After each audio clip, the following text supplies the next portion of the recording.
In today's live stream, we're going to look inside 3D design and what goes into 3D design, along with where it's heading. If you're new, I'm Bradley, the CEO, owner, and head designer of the graphic design marketing firm BDesign. The mission of this YouTube channel is to help you build your influence and impact in the graphic design world faster. Let's dive right into the lesson.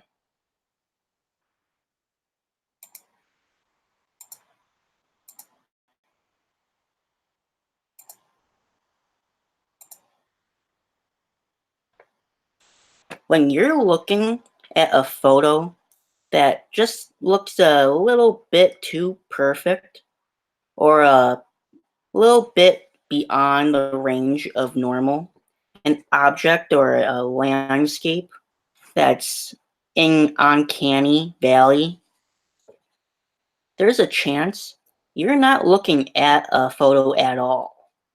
You could be looking at a hyper-realistic 3D design like the ones William Staple creates. That's not to say 3D designers can't create images that are indistinguishable from photographs, from photographs. They can, but the magic of 3D design is the ability to push images beyond the realistic and onto a new magical plane. To say we're impressed with Staples' work would be an understatement. We're huge fans here at BDesign. Staple got his start in 3D design while he was a graphic design student at Hogeschool School voor de Kunsten in Utrecht, Netherlands. He began by playing around with 3D modeling software and says that that's all anybody with interest in 3D design has to do to get started. It's not the only way to learn 3D design, though. Colleges and universities all over the world offer courses in this type of design. And for the less matriculation-minded, there are countless online tutorials that explain beginner and advanced techniques. So, what is 3D design all about and where is it heading? That's what we're going to cover in this live stream. So keep on watching.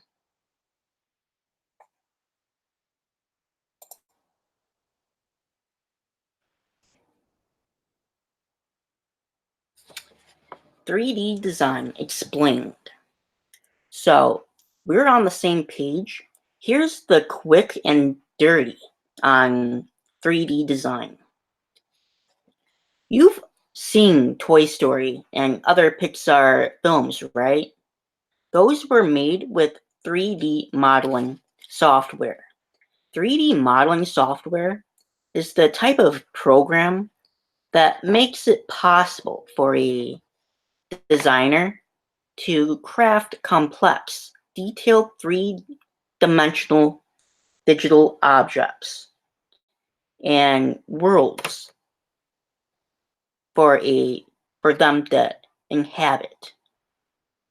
Images created with this type of software can be as realistic or as cartoony as the designer desires. For a more realistic film example of 3D modeling in action, think of Avatar. The software provides a simulated 3D space where the designer can create objects by plugging coordinates into the program and then manipulating the shapes their coordinates create. If this sounds like geometry class to you, that's because it kinda is. 3D modeling is a blend of geometry and design that visually represents the image's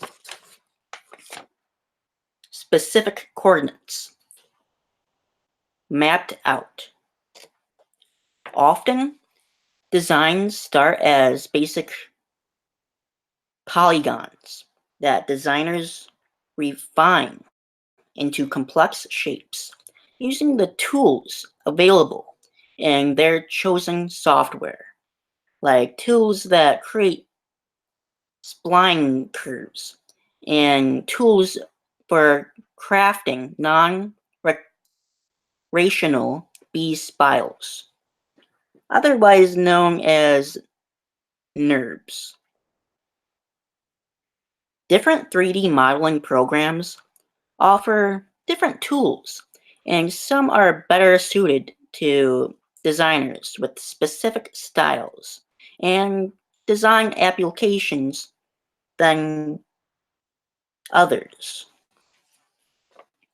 According to Staple, CAD is usually used for things that are more industrial, like architectural or industrial designs.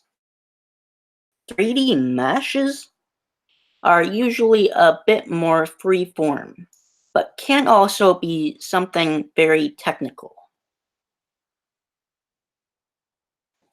Let's take a look at a few popular 3D modeling programs, which include AutoCAD, Blender, SketchUp, ZBrush. Staples' program of choice is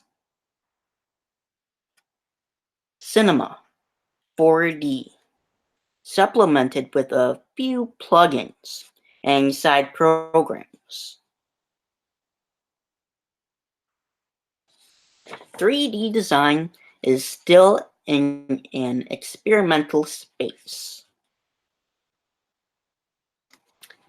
which means anything is possible.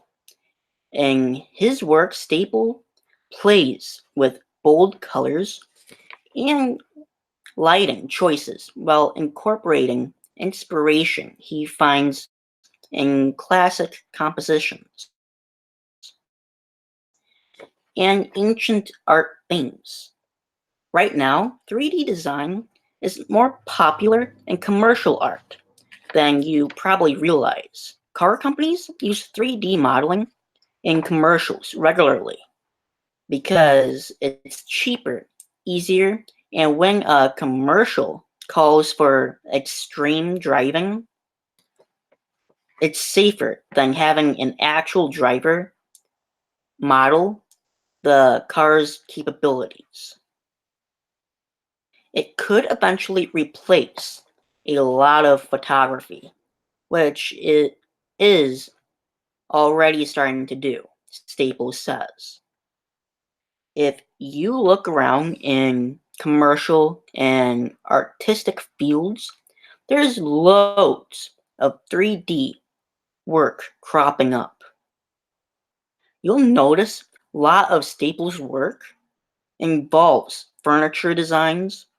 Functionality is one of the hallmarks of 3D design. You can use it to render models of products and develop and hash out ideas to see how a piece can work in a space. Also, one common practical use for 3D modeling is studying car accidents by recreating them in digital worlds.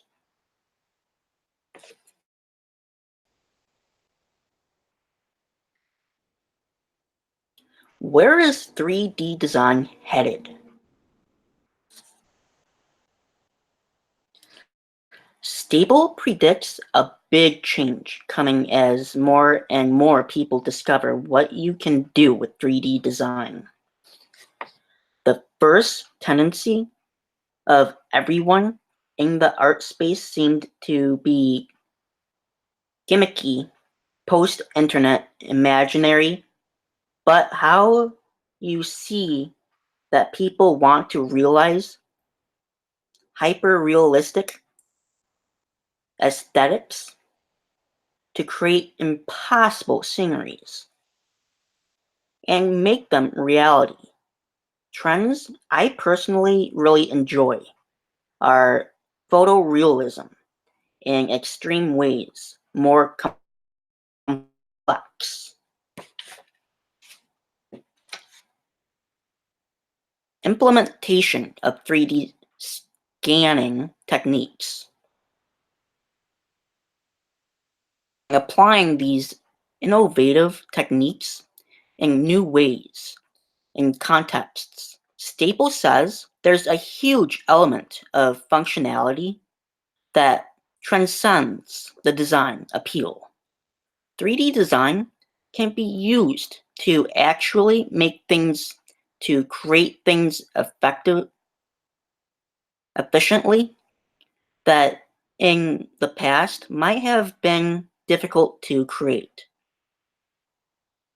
Probably one of the coolest ways people are using 3D design is using it to make things, like how designer and innovator Marcus K's K Sir created a solar-powered 3D printer that can turn desert sand into glass objects. Functional 3D design has applications in many different fields, and as Staples says, beyond having a place in the arts, there's application to the health sector, industrially, and hopefully for environmental purposes eventually. Exciting things lie ahead in the world of 3D design.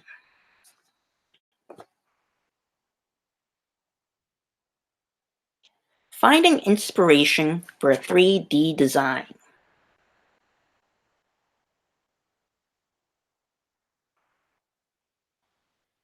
Although having formal design training never hurts, Staple explains that he doesn't think it's necessary for a successful 3D designer. What matters is to follow inspiration and to develop a vision, which BDesign has done a live stream explaining how to overcome creative block, where we walk you through different ways to find inspiration. I'll link to it down in the description below, so go check that video out. Some people focus intensely on the technique and are extremely talented in the aspect, while others specialize in the making of a picture as expression of their artistry. I have a graphic design background and was interested in the history of arts, which I wanted to combine and translate through contemporary techniques, Staples says.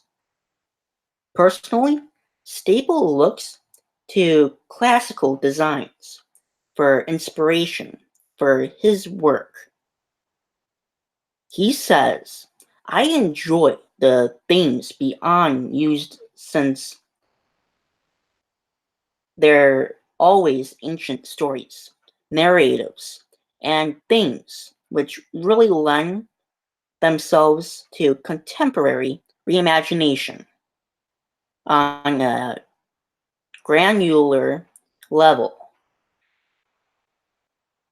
There's something to the color schemes, the classical compositions, light, and the materials. I started with 3D by making imaginary inspired by themes in ancient art, all re-envisioned with the help of 3D scans and 3D objects. This is still a big influence on my work. I enjoy making sceneries that look like someone has just been there, to also add the things that make something real. The stains on glass or a little dust on metal.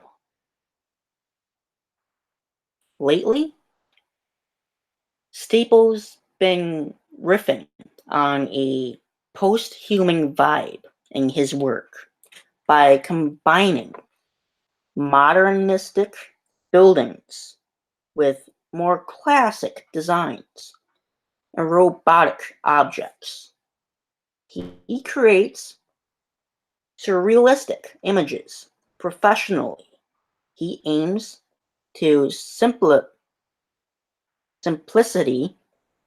You can see this on his website. The images define his brand and make it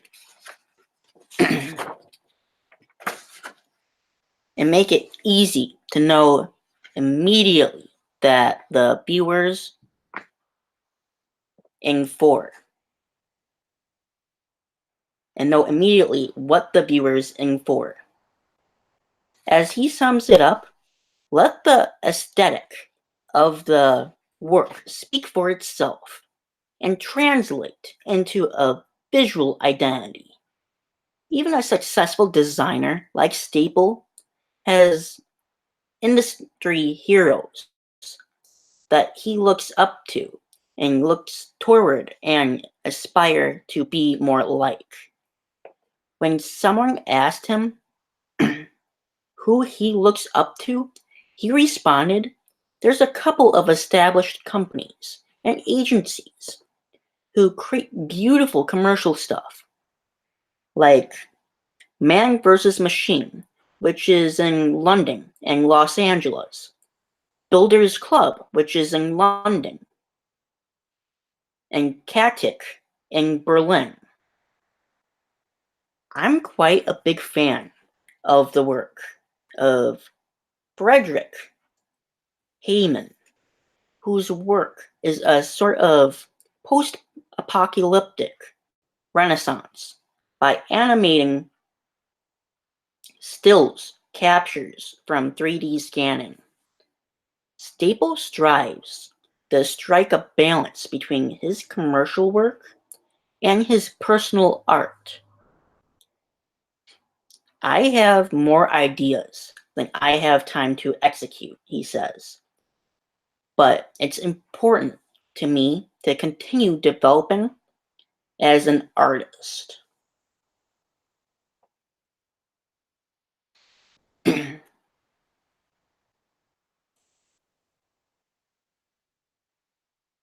How designers can get started in this field. Like Staples says, all you really have to do to get started with 3D design is get on a computer and start playing around with rendering software. But playing around will only take you so far. 3D design has a bit of a steep learning curve.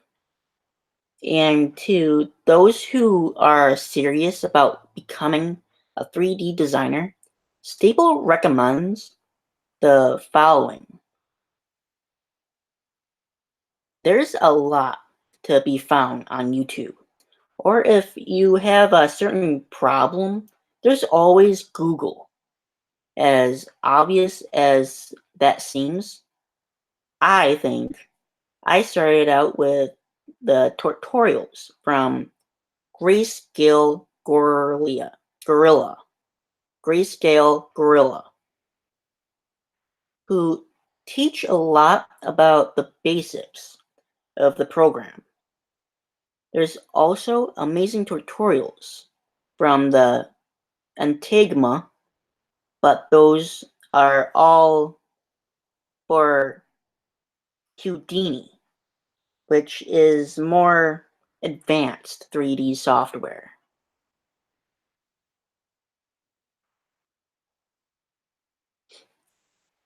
Achieving success as a 3D designer.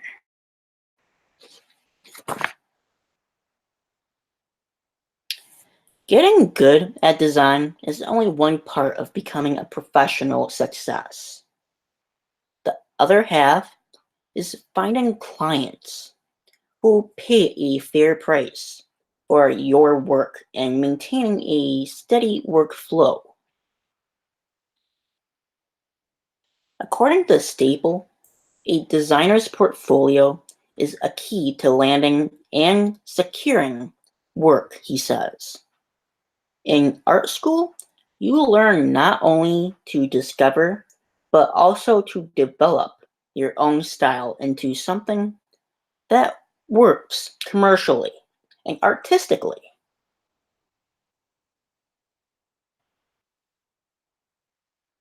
It's subtle things like color palettes, lighting, and mood, use use of material. It's it takes work to get work. And I'm lucky to have people approach me because of the portfolio I've built for myself. It's a huge advantage to work with clients who are drawn to your established style. Emphasize on your portfolio is key. Technique is part, but not all, of building a strong portfolio, Staples says. I think figuring out the technique works best for you without being a slave to the technique. Let the technique work for you, but that's true outside of design. Painting with perfect technique doesn't necessarily make you a good artist. Whether it's worthwhile to do unpaid work for exposure is a controversial topic among creatives. For a Staple, it paid off. He says, I started to get commercial jobs because of the unpaid or autonomous work I already did.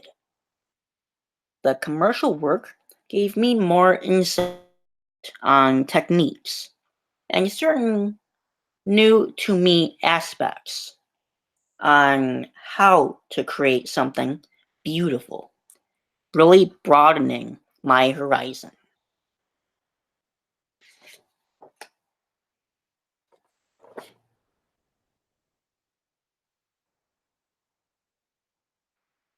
Discover the magic of 3D design.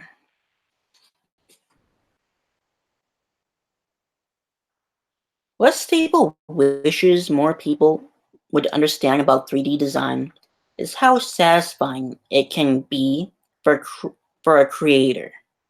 It's honestly pretty magical, he says. Every time I push the render button, it's a bit of a surprise what will come out.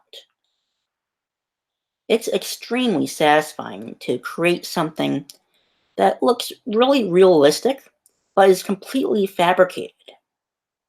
The world of 3D design holds vast potential for designers and brands alike. Whether it's hyper-realistic objects or surreal landscapes, anything is possible. What will you do with it?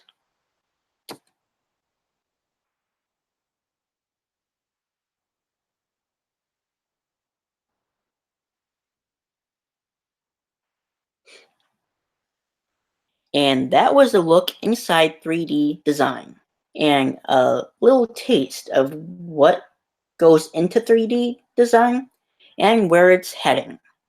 If you got value from this lesson and would like to find more lessons that will help you build your influence and impact in the graphic design world, then consider subscribing, and we'll see you in the next one. Don't forget, if you can dream it, BDesign can help you design it. So keep on dreaming. Bye.